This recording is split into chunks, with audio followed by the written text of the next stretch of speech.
Assalamualaikum warahmatullahi wabarakatuh. Bagaimana kabarnya teman-teman? Sehat selalu ya. Pada kali ini kita akan belajar mengenai tantangan guru PAI di masa depan. Sebelumnya, perkenalkan kami dari kelompok 12 dari kelas PAIE yang beranggotakan saya sendiri, Firmai Agustina, dan dua rekan saya, yaitu Alif Dian Rizky dan Rabiatul Adawiyah.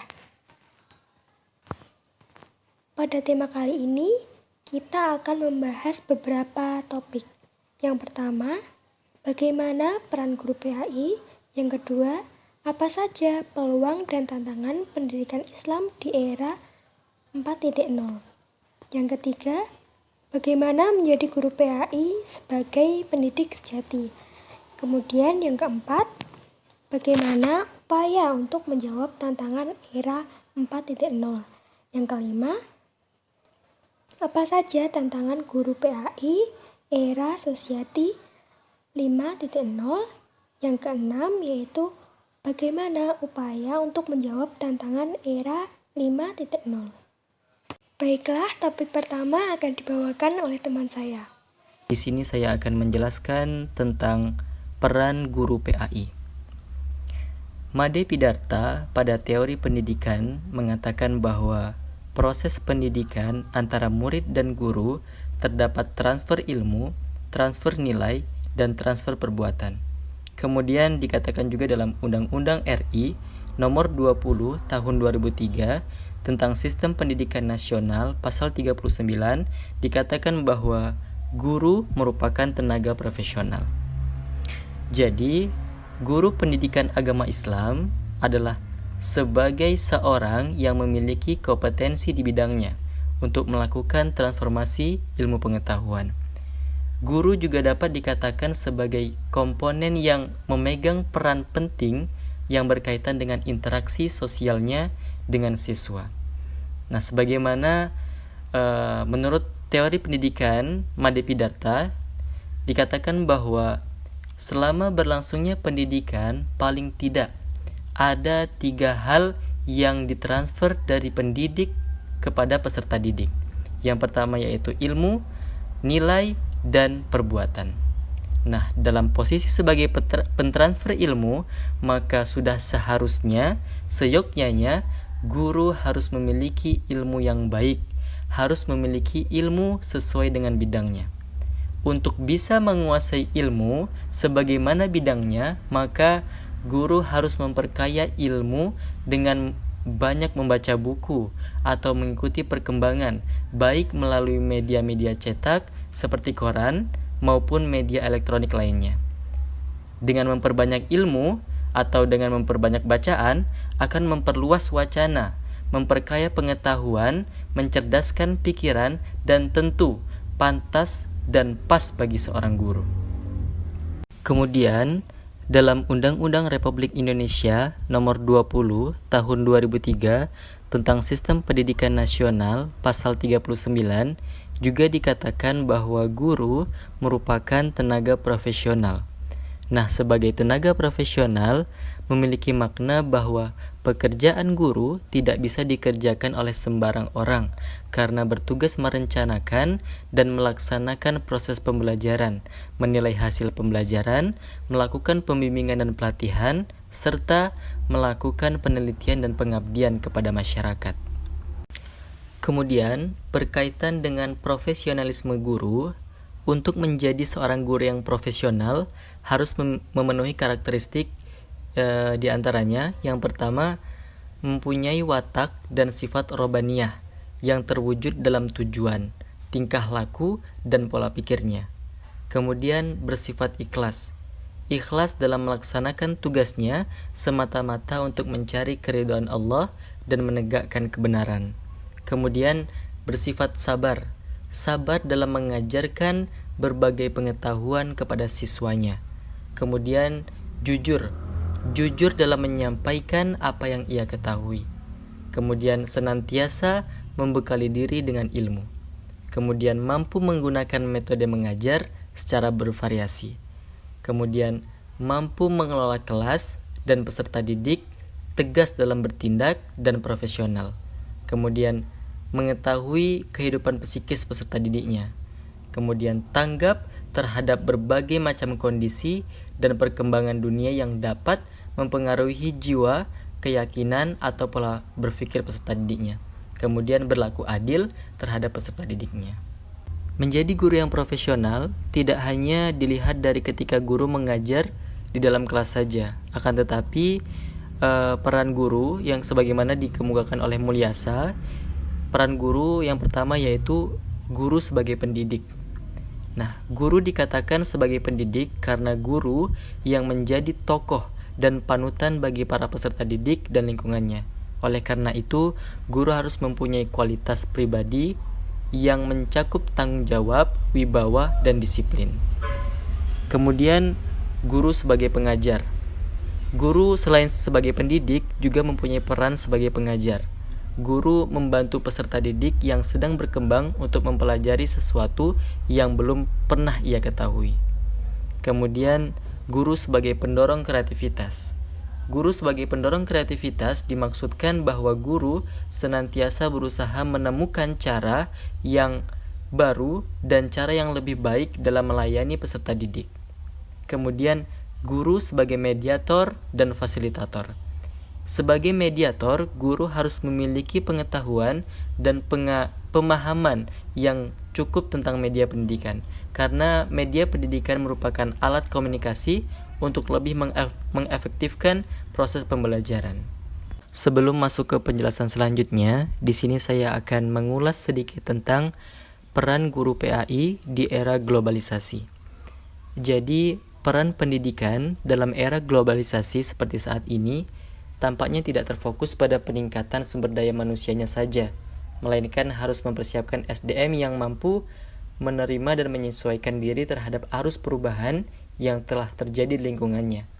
Nah, seorang guru PAI harus memiliki peran dalam pengembangan ilmu pengetahuan tentang perkembangan dunia pada setiap zaman, bahwa pada zaman ini telah merubah tata desa, tata kota, hingga perubahan gaya hidup, merubah perilaku, dan merubah pola pikir.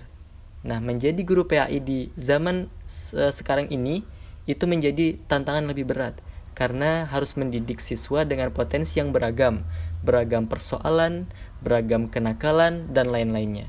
Nah, seorang guru harus bisa membimbing agar siswa menjadi berkualitas dalam keilmuan sekaligus berkualitas dalam akhlak yang sholih dan sholihah.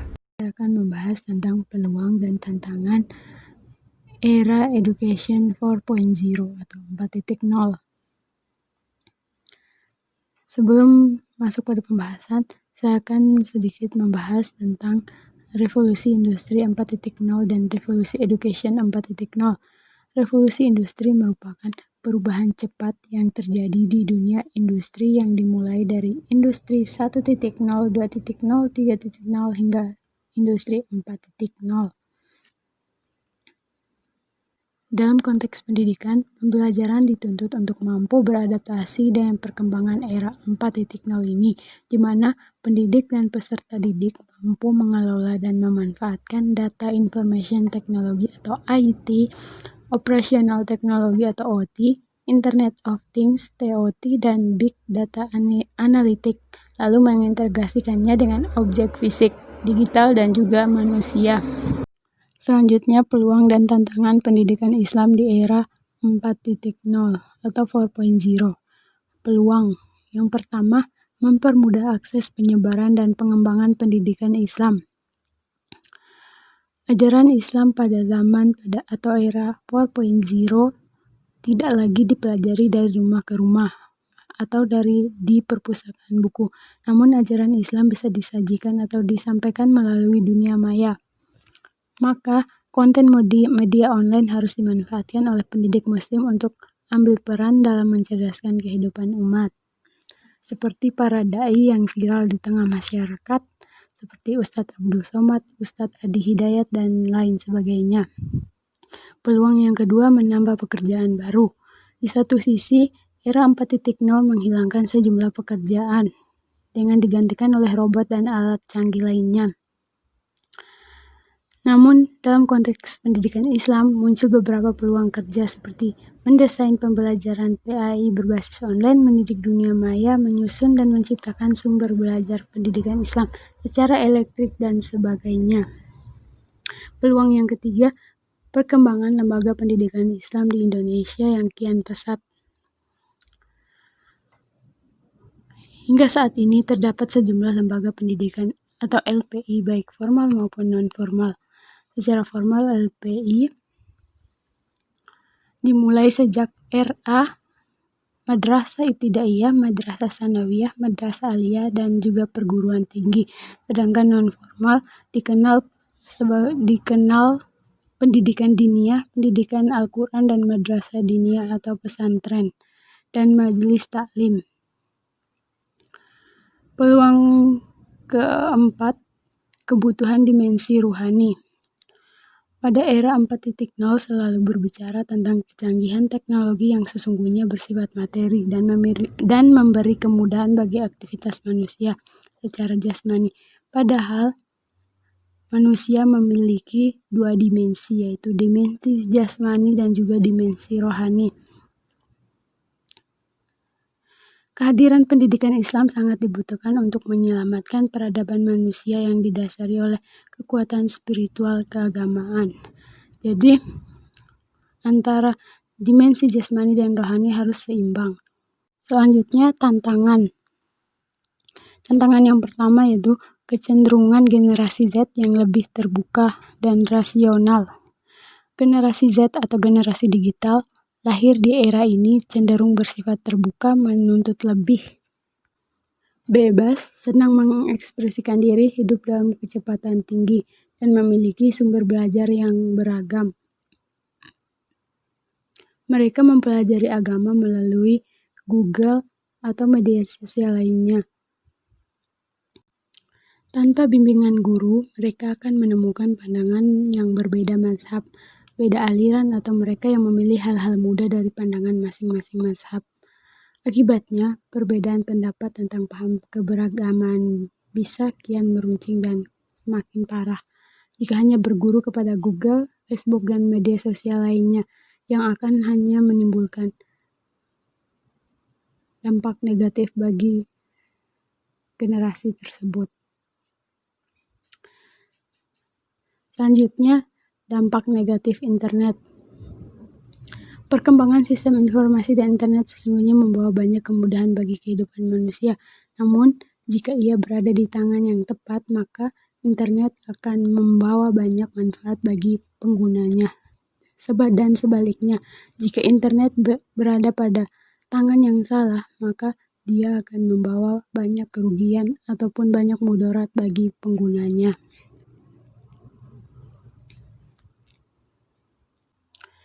Selanjutnya, tantangan dikotomi ilmu. Paradigma ilmu yang berkembang di Barat bersifat dikotomis.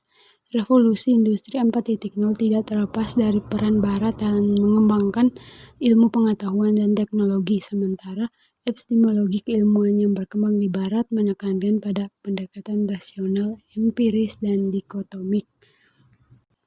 Selanjutnya, tantangan selanjutnya, paham ekstrim.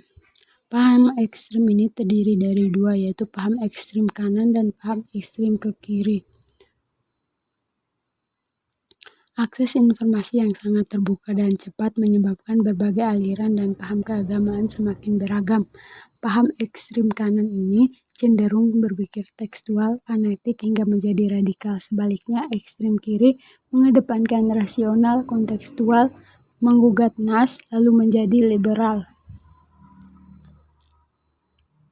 Tantangan selanjutnya, perubahan metode dan proses pembelajaran. Revolusi Industri 4.0 membawa perubahan metode pengajaran dengan menggunakan konsep baru seperti flipped classroom, munculnya infrastruktur baru seperti perangkat berbasis virtual. Begitu pula terjadinya perubahan proses pembelajaran yang meliputi infrastruktur pembelajaran, peningkatan kapasitas komputasi, serta pergeseran presence learning menuju distance learning. Selanjutnya, bagaimana guru PAI menjadi pendidik sejati? Ini meliputi strategis guru PAI atau mahasiswa PAI dalam menjawab tantangan zaman era 4.0.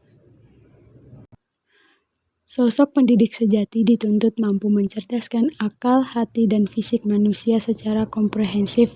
Teknologi tidak bisa menggantikan sentuhan rohani guru. Oleh karena itu, setiap pendidik mesti berperan sebagai ulama dan juga abu ar-ruh. Yang pertama, guru sebagai ulama.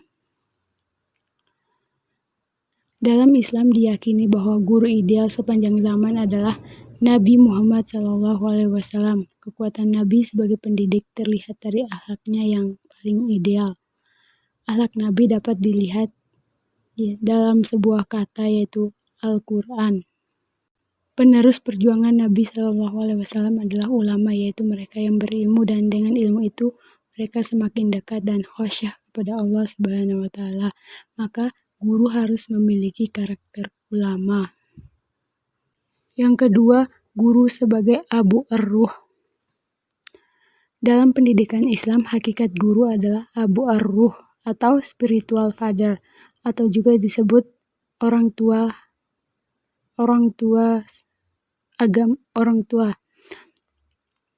Pendidikan mesti mencerdaskan rohani peserta didiknya. Di samping mencerdaskan intelektualnya, tanpa rohani yang bersih, kecerdikan otak tidak linear dengan perilaku yang ditampilkannya. Jadi, antara rohani dan kecerdasan intelektual dan rohani harus seimbang. Yang ketiga, memiliki keterampilan abad 21. Di samping peran guru sebagai ulama dan abu ar-ruh, guru era 4.0 juga dituntut untuk memiliki keterampilan abad 21, yaitu berkarakter, memiliki kompetensi literat dan juga porsi. Selanjutnya, bagaimana upaya menjawab tantangan era 4.0? Hal ini meliputi strategi mahasiswa PAI atau guru PAI menjawab tantangan pada era atau zaman 4.0. Yang pertama, menguasai materi PAI. Hakikatnya, mahasiswa PAI adalah mahasiswa pilihan, cerdas, dan memiliki motivasi kuat untuk menjadi guru PAI. Mahasiswa PAI atau guru PAI dituntut untuk menguasai materi PAI dengan ruang lingkup Al-Quran, hadis, akidah, fikih, akhlak, dan sejarah kebudayaan Islam. Di samping itu, guru PAI dituntut pula memiliki ilmu alat, yaitu bahasa Arab. Selanjutnya, bersosialisasi.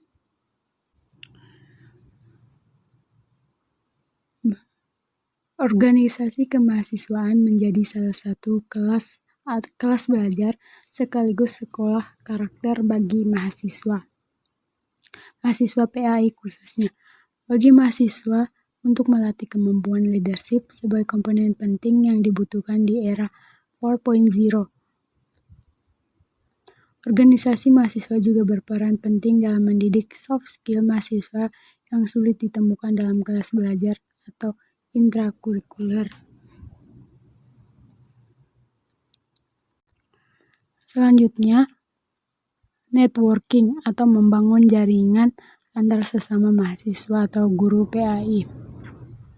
Mahasiswa PAI atau guru PAI harus memiliki jaringan yang luas, lintas perguruan tinggi, lintas daerah, dan juga lintas budaya maupun lintas sekolah-sekolah. Hal ini sangat penting dilakukan mengingat era 4.0 ditandai dengan kemajuan teknologi informasi.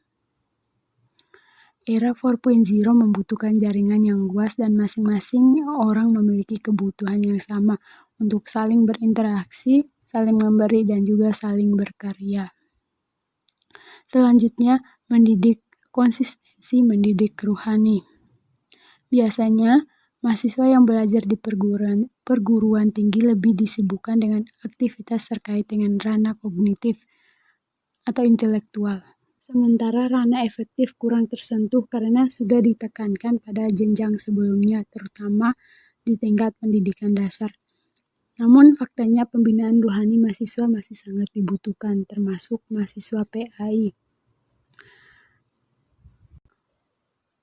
Oleh karena itu, mahasiswa PAI juga dituntut untuk melakukan berbagai kegiatan yang dapat mengasah kecerdasan ruhaninya, seperti aktif di organisasi kemahasiswaan berbasis Islam, juga bisa membantu kegiatan rutin yang menekankan pada pendidikan rohani, seperti program tahfiz Al-Quran, wirid, bacaan Al-Quran dengan program One Day One Juz, kajian kelompok keislaman, dan sebagainya. Topik selanjutnya yaitu tantangan guru PAI di era Society 5.0. Jadi, sebelum ke tantangan guru PAI, kita harus tahu mengenai era Society 5.0 itu apa sih? Jadi, era 5.0 ini merupakan pengembangan revolusi industri 4.0. Jadi, di era 5.0 ini kelak banyak inovasi-inovasi dari era sebelumnya. Misalnya, ada kecerdasan buatan, yaitu dengan cara mentransformasikan big data yang telah dikumpulkan melalui internet pada segala bidang kehidupan. Nah, dengan ini maka akan banyak peluang-peluang bagi pertumbuhan ekonomi dan banyak permasalahan-permasalahan sosial itu dapat diatasi. Karena di era revolusi industri 4.0 ini dinilai mendegradasi peran manusia. Selanjutnya, apa saja sih tantangan guru PAI di era 5.0? Yang pertama yaitu pendidikan masa lalu yang terlalu sentralistik. Di sini, maka diperlukan pengelolaan pendidikan yang bersifat sentralistik kepada yang lebih desentralistik. Seperti yang telah kita pelajari sebelumnya, yakni dengan adanya kebijakan desentralisasi pendidikan. Contoh hal positif yang didapatkan dari kebijakan tersebut yaitu meningkatnya kompetensi guru. Karena telah ada fasilitas seperti sosialisasi, workshop, dan BIMTEK, sehingga memberikan kemudahan kepada guru untuk beradaptasi di era yang serba canggih ini. Sehingga secara tidak langsung, dengan kemampuan guru yang memadai, maka proses pendidikan menjadi lebih mudah. Yang kedua yaitu pendidikan masa lalu yang terlalu menekan dimensi kognitif daripada dimensi-dimensi lainnya. Masalah ini itu menyebabkan kepribadian manusia yang pecah, karena hanya terfokus pada kecerdasan intelektual daripada kecerdasan emosional. Padahal pendidikan Islam itu sendiri selain berfokus pada ilmu, tetapi juga dengan pengamalan ilmu itu sendiri. Nah, kalian pasti paham kan, di lapangan banyak ditemui hal tersebut. Hal ini harus menjadi evaluasi bagi guru PAI. Alternatif yang bisa dilakukan yaitu dengan cara adanya pelajaran ekstrakurikuler di luar kelas seperti rohis, kemudian baca tulis Al-Quran atau membaca kitab kuning, agar siswa itu selain dapat transfer ilmu juga bisa mengamalkan ilmu yang telah didapatkan dari gurunya, sehingga guru pun bisa menilai secara objektif. Kemudian yang menjadi tantangan yang ketiga yaitu kurangnya SDM yang memadai. Seperti yang telah dijelaskan Saudari Rabiatul tadi, kan guru PAI harus menguasai materi PAI, banyak melakukan literasi, dan juga memperluas jaringan sosial. Nah, hal itu sangat penting untuk meningkatkan kualitas guru. Selain itu, guru juga harus melek teknologi. Karena sekarang ini teknologi kan berkembang pesat ya. Jadi mau tidak mau guru PAI itu harus melek teknologi. Lantas bagaimana upaya guru PAI menjawab tantangan era Society 5.0? Guru PAI harus mempunyai beberapa kemampuan, yaitu salah satunya yang pertama, kemampuan memecah masalah. Di sini guru PAI sebagai pendidik harus mampu memecahkan berbagai masalah yang dihadapi, Karena seiring berkembangnya zaman, maka permasalahan semakin kompleks. Proses pemecahan masalah ini pun harus menggunakan strategi yang pas. Misal, dalam proses belajar mengajar, anak didik dengan latar belakang keluarga yang kental dengan Islam dengan anak didik dengan latar belakang keluarga yang tidak terlalu taat beragama harus dengan cara yang berbeda kan tentunya, sehingga tujuan pendidikan Islam dapat tersampaikan dengan baik dan secara menyeluruh. Kemudian kemampuan yang kedua yaitu kemampuan untuk berpikir secara kritis, yakni dengan membiasakan berpikir untuk beradaptasi di masa depan, yaitu dengan analitis, krisis, dan kreatif. Nah, cara berpikir ini itu disebut dengan HOTS, yakni High Order Thinking Skills. Kemudian yang ketiga yaitu kemampuan berkreativitas. Dalam menyelesaikan persoalan, itu harus dengan cara yang baru dan tidak biasa. Misalkan dihadapkan dengan masalah ketika pembelajaran itu banyak anak didik yang mengantuk karena guru banyak menggunakan metode ceramah. Maka hal ini bisa dibuat lebih kreatif. Misalnya, jika anak didik masih dalam jenjang sekolah dasar, maka kita sebagai guru PAI bisa mengajak keluar mereka sambil bercerita dengan mengajak mereka untuk tadabbur alam. Selain guru harus kreatif, anak didik pun harus kreatif. Guru harus memberikan dorongan kepada siswa sehingga mereka akan percaya diri akan kemampuan mereka dan akhirnya mereka akan melakukan hal-hal yang baru dalam hidupnya, dan tentunya guru harus memberikan bimbingan kepada mereka agar hal-hal baru tersebut akan menjadikan mereka ke pribadi yang lebih baik. Nah, semua topik sudah tersampaikan ya. Silahkan dari teman-teman untuk memberikan saran dan kritik kepada kelompok kami. Dan apabila jika ada kurangnya dari penyampaian materi kami, teman-teman bisa tambahkan dengan referensi yang lain. Tapi apabila video ini bermanfaat, silahkan untuk di-share ke teman yang membutuhkan. Sekian, wassalamualaikum warahmatullahi wabarakatuh.